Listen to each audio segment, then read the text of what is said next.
Comme vous avez vu dans la capsule, dans l'image d'entrée, c'est une revue de couteaux budget, très budget, très budget.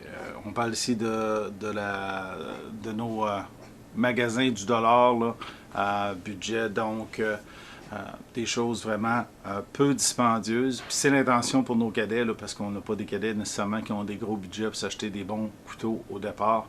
Donc je voulais voir si dans la gang qui offrait, il y en avait qui étaient potables. J'en ai repéré deux qui semblent l'être, donc restez à l'écoute. On va les regarder rapidement.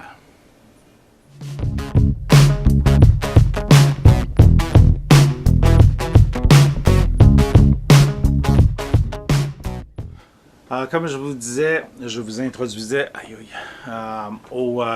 au couteau Dollarama, des magasins $1. Il ne faut pas s'attendre à avoir des couteaux de très haute qualité. Par contre, la majorité sont coupants, vont faire la job pour couper la majorité des cordages qu'on a au cadet à couper. Okay. J'en prends un ici. Celui-ci est probablement le meilleur item que vous pouvez aller chercher, le Claas. Okay. C'est un, je dirais, c'est quasiment un pruneur là, de par la blade, okay, qui vous permet d'aller chercher à plat pour couper votre chose. C'est un chisel grind, donc comme un ciseau à bois, juste aiguisé d'un seul côté, de l'autre côté c'est plat. Donc si j'avais un à choisir, probablement que ce serait ça parce qu'il est le plus facile à entretenir. Okay. Aussi, il est de belle qualité, il n'y a aucun mouvement dans la lame par rapport au corps. Et puis les écailles sont en plastique, donc vraiment bien fait. Okay. Puis il va faire la job. Ça fait très bien dans un petit kit de survie aussi. À 4$, c'est pas dispendieux d'en avoir un qui reste en permanence dans notre kit de survie. Okay. Fit bien dans la poche. Par contre, pas de lanière, pas de clip pour le garder dans la poche. Il va dans le fond de la poche. Peut-être plus sécuritaire pour ne pas le perdre. Par contre, il est vert, donc si vous le déposez puis que vous le mélangez avec la nature, ça se peut que vous ne le retrouviez plus. Donc, c'est quand même pas si pire. La série Kemp, probablement que le meilleur, c'est celui-ci. Okay. Un petit peu plus multifonctionnel avec une petite corde pour remettre à notre porte-clés, genre, avec une lame qui est complètement presque plane, là. Okay. Donc, et puis, il y a un bon tranchant dessus. Ok. Je reprends mes petits bouts de corde parce que je ne peux pas passer un rouleau juste pour vous montrer qu'il coupe. Il coupe. Ok. Et la lame n'est pas si pire. Le tranchant est bon. La durée de vie, de par l'usure du lock ici, il est déjà rendu à mi-vie. La façon dont ils l'ont fait, donc c'est... faut pas s'attendre à faire 10 ans avec ces couteaux-là, ou peut-être.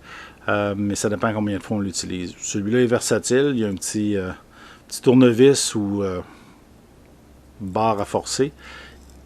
Puis un débouche-bouteille. OK. Quand même intéressant. Ça peut être utile, le petit débouche-bouteille en camping. OK. Même au cadet, des fois. Si on est pas capable de lever le tab de la canette parce qu'on a les mains gelées, bon, on peut glisser avec ça. Ou avec la petite barre. Fait que ça, c'est quand même pas si pire. Il y a de l'utilité, c'est probablement mon troisième choix. Mon deuxième choix, mon premier choix en fait, ex aequo avec le Claas, okay, c'est le Duramax. Le Duramax, c'est dans la section quincaillerie là, des Dollarama. Okay. Il y a les fameuses dents de serration là, qui sont pas très bonnes. Par contre, pour couper sur du bois, là, comme pour les garbeurs que j'ai revisés, surprenamment quand on trouve l'angle, okay, il fonctionne bien. La lame elle-même, okay, coupe bien. Okay, donc si vous avez besoin de faire des plumeaux de bois, ben au moins vous avez la capacité. Quand même un couteau de bonne épaisseur. Le clip est fatigant dans la main parce qu'il est du mauvais bord, là. Il est dans la paume. Le manche est en métal, donc plus durable. Ouais. Donc plus durable que s'il était en plastique. Ouais. Non, c'est des écailles de plastique sur un frame en métal. OK? Mais on dirait quasiment que c'est du métal. Là. Je ne suis pas sûr, je ne les ai pas fait finir encore. Non, je pense que c'est du métal, c'est pas du plastique. Donc, des lamelles d'aluminium sur du métal, de l'acier. OK? Donc, la construction, tous les couteaux sont construits en métal. Et celle-ci a du bois. OK? Celui-là est en construction de métal, mais avec des écailles plastiques. Donc, ça en fait des couteaux qui sont quand même de bonne qualité. Pour 4 $. C'est pas la qualité d'un couteau à 200 $, on s'entend, là. Mais on a quand même une lame utilisable puis une lame qui va nous permettre de travailler. La beauté de ces couteaux à 4 $ là, c'est qu'on peut les mettre dans un kit. Okay? Je vais vous montrer les 3 derniers camps. Je ne les recommande pas vraiment à cause des serrations. Pour les deux qui en ont. À la grosseur des lames, il ne vous reste pas grand chose pour couper. Donc moins utile un peu. Celui-ci, c'est un tantôt américain avec une espèce de pointe harpon. Là. Okay? Celui-là est beau. Okay? Ils sont pas laids du tout. Okay? Mais encore là, celui-ci est très allégé. Durée de vie, mais encore là, les serrations, encore moins bonnes que sur le Duramax. Donc, pas énormément d'utilité, coupe mal aussi. Pour une ficelle, si vous n'avez pas de. Si vous n'êtes pas capable de mettre beaucoup de friction sur votre corde, là, ici ça va couper facile, mais les serrations sont pas très utiles. Okay? Ils sont beaux, mais ils ne sont pas des plus utiles.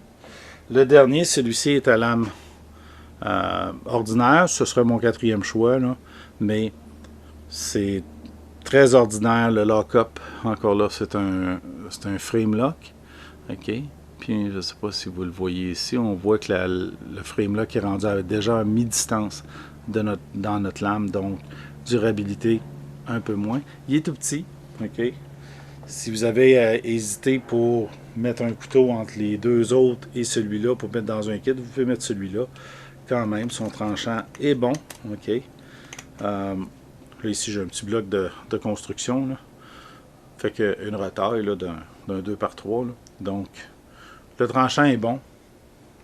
Par contre, sa durabilité, pour 4 $, là, ce sera ce que vous aurez du couteau. Donc, une petite durabilité. C'est pas, pour conclure, là, c'est pas des gros achats, c'est très ordinaire. Là. Okay? Par contre, ça vous fait des couteaux à 4 $. Mais nos cadets, on se rend compte que nos cadets, souvent, n'ont pas beaucoup de budget. Là.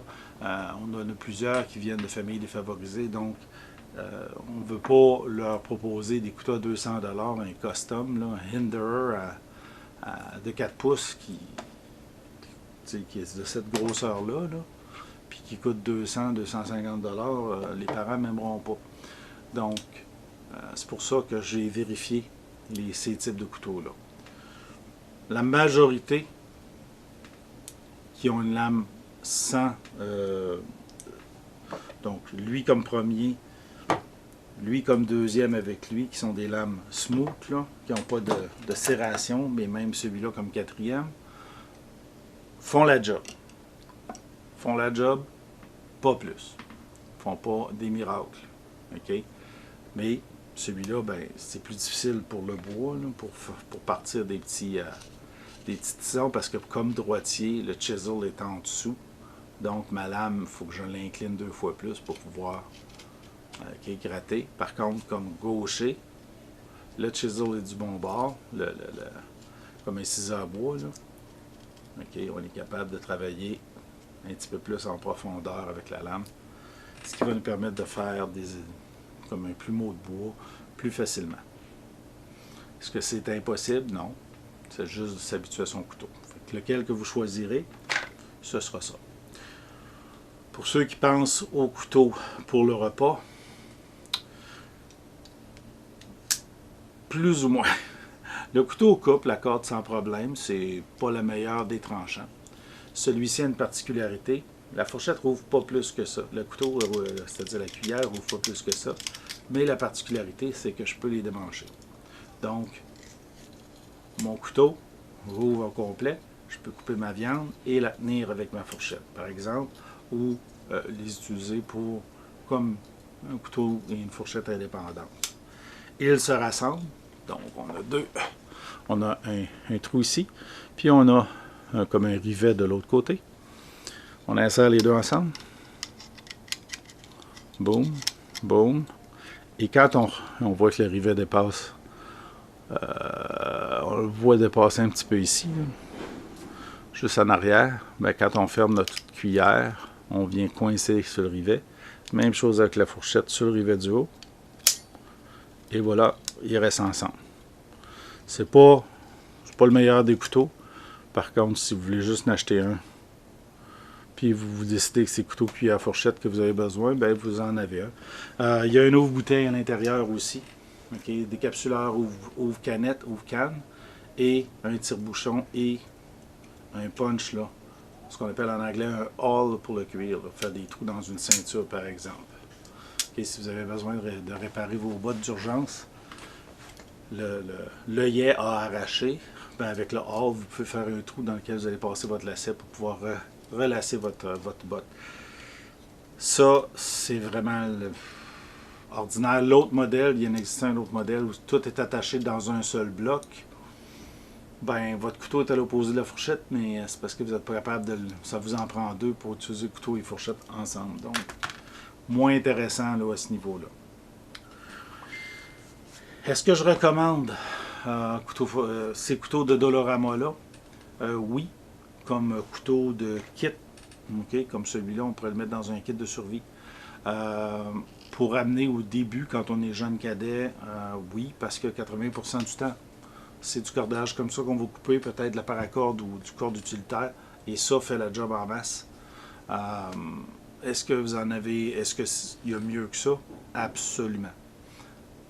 Même un couteau à 20$ est déjà mieux que ça. Ben, ça dépend, parce que ça dépend ce que vous trouvez. Là. Il y en a certains qui sont pas très bons. Donc, voyez ce que vous voulez, mais ça, c'est vraiment la partie budget. Là. Puis c'est dans cet intérêt-là. Ça rentre dans toutes les normes de couteaux qu'on met là, pour les cadets, là, la paume ou les distances arbitraires là, qui changent en fonction de la paume. Là, la lame à moins de 3 pouces. Donc, ça en fait un bon couteau de départ. Puis, c'est une ouverture 2 mains. Puis, il bloque à mi-chemin avant de se fermer complètement. Fait que même si le jeune décide d'y aller fancy puis de le fermer avec une main, ben au moins, il ne ferme pas direct ses doigts. OK? Il va être capable de le faire sans se fermer ça sur les doigts directement. Voilà. C'est pas mal tout ce que ces couteaux sont. C'est utile. Il n'y a pas la fin du monde. Donc, c'est le premier couteau qu'on donne à un jeune qui va le perdre. 4$, vraiment pas cher. Font la job. Au moins, vos jeunes vont avoir un couteau, ils ne seront pas tout le temps en train de courir à se faire donner de la corde coupée. Puis tu as un gars qui est tout seul avec son couteau en train de faire juste ça, alors qu'il peut embarquer sur aider les jeunes à faire nos bundles quand on retourne l'équipement en particulier. C'est une des raisons pourquoi on utilise autant de cordes blanches, la corde de boucher, qu'on utilise les couteaux. C'est 80% de la job que les jeunes font. Après ça, c'est quand ils font des abris, soit qu'on a de la corde comme ça ou de la corde utilitaire, le couteau est encore utile pour en couper juste ce qu'on a besoin et non pas en prendre des longueurs infinies puis les laisser accrocher après l'arbre. Okay? Puis au moins à la fin, quand ils ramassent, ben, ils peuvent couper les cordes qui sont encore attachées et les ramener au sac à poubelle pour pouvoir nettoyer le terrain. Voilà. C'est rien de compliqué, c'est pas la mer à boire, là. Ce sont que quelques petits couteaux vraiment cheap, mais cheap dans le prix, mais qui ont quand même, surprenamment, puis celui-là m'a surpris énormément, une qualité quand même. Donc, hey, pourquoi pas? Pourquoi pas en avoir dans nos kits? Ça ne coûte que 4$. C'est probablement les couteaux les moins chers de la planète, là, à part un couteau de cuisine, puis encore. Certains couteaux de cuisine sont dispendieux. Au moins, vos cadets auront accès à un couteau, même s'ils sont de budget limité. Ben, ils pourront s'en acheter un qui ne coûte pas les yeux de la tête, mais qui performe quand même relativement. Voilà, c'est tout. Si vous avez aimé ces vidéos-là, et j'invite les instructeurs de cadets à partager la chaîne parce que dans la chaîne, j'ai beaucoup de petites capsules qui peuvent s'appliquer aux cadets. Mon intention est de passer au travers de la partie en forêt, de filmer autant que possible le montage d'un outil, les choses comme ça. Donc on va repasser les différentes étapes des différents. J'essaye de vous en donner. J'ai commencé les survies et l'orientation. On va essayer de continuer ces capsules-là. Si vous avez aimé, donnez le thumbs up, partagez, souscrivez ou abonnez-vous à la chaîne et on vous revoit dans le prochain vidéo.